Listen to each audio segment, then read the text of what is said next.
pessoal, nós estamos vivendo o tempo do Natal e nós resolvemos fazer assim, uma reflexão mais profunda dos acontecimentos do nascimento de Jesus. Talvez a gente fique assim preocupado com certos detalhes que parece que não combinam, mas hoje a gente vai tentar dar uma explicação razoável, tá bom? Eu desejo para vocês uma boa temporada de reflexão da Bíblia. Vocês devem pegar a Bíblia, ler, conhecer os evangelistas, porque um trecho está num evangelista, não está no outro. E assim a gente vai compreendendo a grande mensagem que Deus deixou para nós, que é uma carta de amor, uma carta que demonstra para nós o grande amor que Deus tem por cada um de nós, não é? Olá pessoal, sou o Flávio, estou aqui com a Dilce, né? A gente estava falando e assim refletindo um pouco antes aqui desse vídeo. Louvado seja nosso Senhor Jesus Cristo, para sempre seja louvado. E tentando descobrir assim o que a Bíblia realmente nos coloca, porque algumas coisas, algumas reflexões que nós fazemos não está assim estritamente, né, abertamente colocada na Bíblia, dando até margem para interpretações e tudo mais. Mas a gente buscando a tradição da igreja, nós podemos descobrir e dar esse significado, né? Esse sentido, por exemplo, no nascimento de Jesus Cristo e tudo aquilo que está acerca do seu nascimento. Então, quando a gente fala do nascimento de Jesus, todo mundo já tem, até na própria mente, fechar os olhos já vê o presépio montado ali. Aquele acontecimento maravilhoso ali dentro de uma caverna. Muito bom. Para que aconteça isso, a gente tem que ir atrás na história. Era um tempo de recenseamento. E todos que eram descendentes de Davi tinham que se inscrever na cidade de Davi, que era Belém. Estando Maria grávida, já com a gravidez adiantada, José e Maria partiram para Belém para poder fazer o recenseamento. Mas chegando na cidade, Maria entra em trabalho de parto. Então José passa de estalagem em estalagem, procurando um abrigo onde pudesse pôr a mulher para que ela tivesse um parto feliz. E, no entanto, não tinha lugar para ninguém, porque todos que eram descendentes da tribo de Davi estavam na cidade, e a cidade era pequenininha, não tinha lugar para mais ninguém. Então, depois de cansado, até ele chegar no último dos estalagens, o José perguntou se tinha um jeitinho, um lugarzinho para ele ficar com a Maria, para que ela tivesse a criança. O estrangeiro falou, não tem jeito, está tudo ocupado, não tem lugar para mais ninguém. Aí José abaixa a cabeça e eu acho que ele fica tão triste que o homem sente dó. E falou, olha, eu não tenho lugar nenhum, mas eu posso te oferecer um abrigo dos meus animais. Eu tenho no fundo da residência, não da residência, mas do terreno, uma gruta, onde eu ponho os animais durante a noite, porque o frio é muito forte. E lá você pelo menos vai ter abrigo para ela não sentir frio. José aceitou e foi para aquela caverna. Lá tinha o boi, tinha um cavalo, tinha alguns animaizinhos. Todo mundo pensa logo num monte de bicho, não é um monte de bicho não. Os presépios hoje em dia põem até onça, camelo, tudo coisa. Mas só tinha o burrico, um burro, né? Uma vaca e um galo ali. E era ali onde o dono daquela estalagem colocava a palha para os bichos se alimentar. E José, vendo que Maria ia ter o filho, ele preparou na cocheira, para nós cocheira, no nome mais bonito, mais sofisticado, é manjedoura, é onde põe a comida para o animal. Ele preparou bem preparadinho e ali é que foi depositado o menino Jesus depois de nascido, ali naquela manjedoura. É interessante a gente ver isso, porque o frio que fazia não tinha como aquecer uma caverna, não podia pôr fogo, não podia nada. E o bafo que saía dos dois animais, a respiração dos animais, é que aquecia a criança. Aquecia a criança e não deixou que ela passasse frio durante a noite.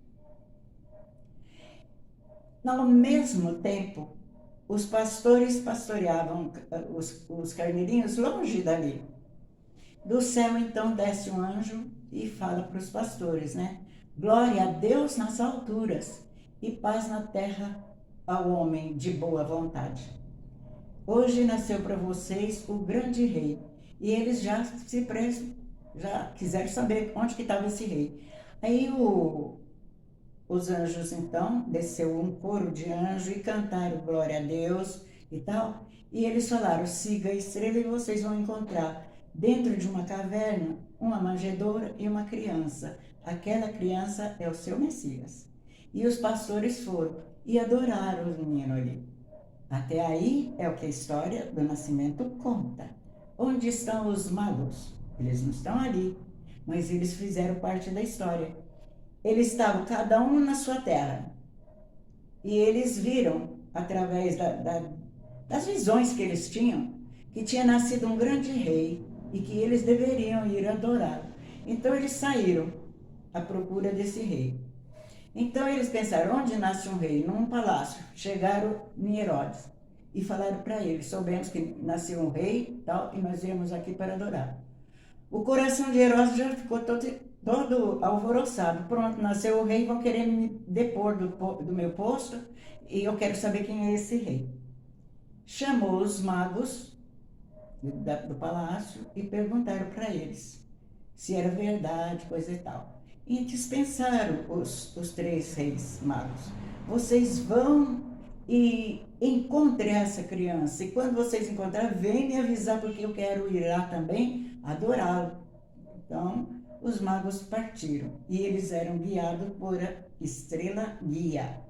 Quem avisou os anjos o caminho? A estrela. Quem avisou os reis magos? A estrela. Não teve ninguém avisando nada.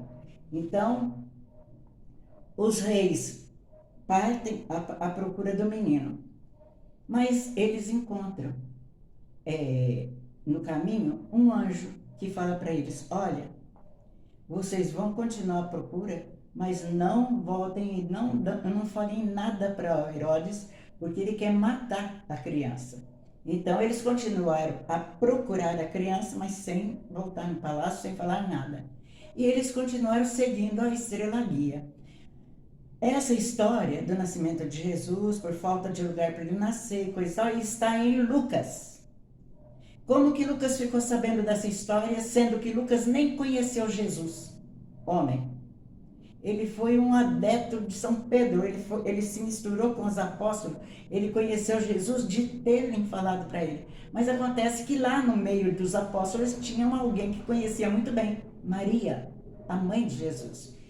E o Lucas, então, fez entrevistas com Maria, e sobre todos os acontecimentos, de como foi o anúncio do anjo para ela, de como foi o anúncio para saber da gravidez da Isabel, tudo. A viagem que Maria fez para visitar Isabel, tudo Nossa Senhora contou para Lucas.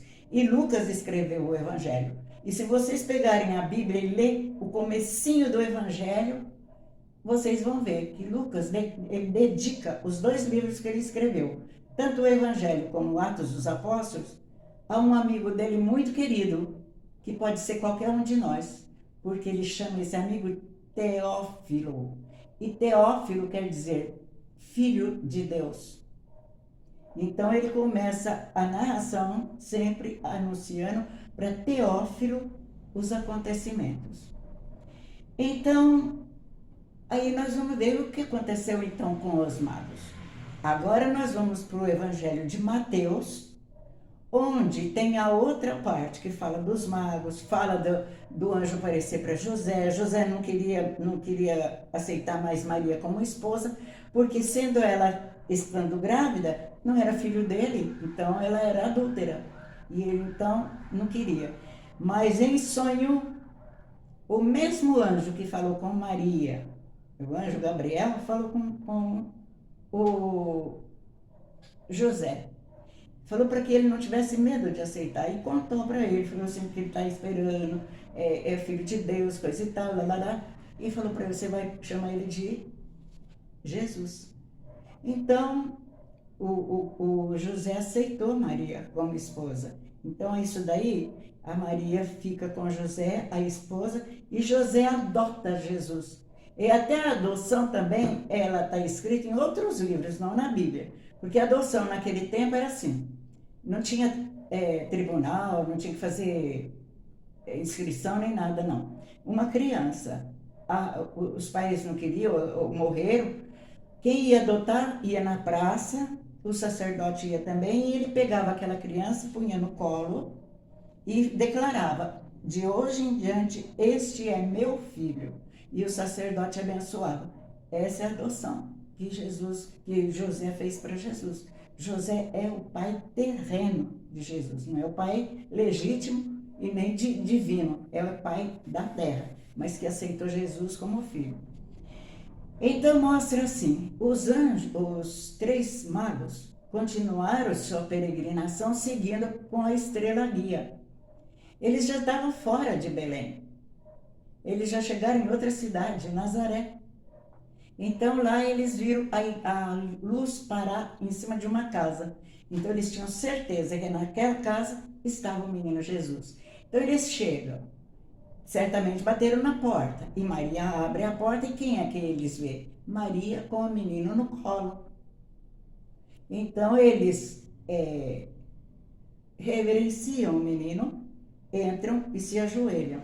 E oferecem os presentes que eles reservaram para dar para um rei. Então todo mundo sabe o que eles receberam. Ele recebeu ouro, incenso e mirra. O ouro simbolizava a riqueza do rei. Aquele menino era um rei. O incenso significava a oração que ele fazia, vamos dizer, a religiosidade daquela criança, a santidade daquela criança. E a mirra significava a unção para o sofrimento. Então, aí foi entregue os presentes, lá na casa de Nazaré. Então, agora eu pergunto para vocês, por que nosso presépio tem todo o acontecimento com os anjos e tem também o acontecimento com os magos? Pelo seguinte, há 800 anos atrás, o São Francisco de Assis, ele era pároco de uma comunidade bem pequena, e a maioria era toda analfabeta, e ele via a dificuldade para o povo entender o nascimento de Jesus. Então ele construiu as imagens todas, até dos reis, de tudo que envolvia, o anjo, tudo que envolvia.